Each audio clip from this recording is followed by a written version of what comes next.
Hi everyone, my name is Krishna. I'm a practitioner as well as a performer at MVG CVN Kalari Kollam. So, in connection with the Veer Bal Divas remembrance, we received an invitation from the Sangeet Nati Academy, New Delhi, to conduct a Kalaripayattu performance in connection with the same Veer Bal Divas. So, as per the guidelines, 16 members, including me, set up a team and choreographed a performance and went to New Delhi to conduct the same. The performance was really wonderful, and the stage we received was also very fantastic.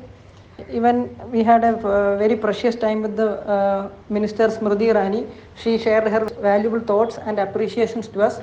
Another important thing to quote and very pleasurable thing is that the Prime Minister also mentioned during his speech that he has really understood the essence of Kalaripayattu and he is more dedicated to know much more about this art form. It was really wonderful pleasure and experience to all of us.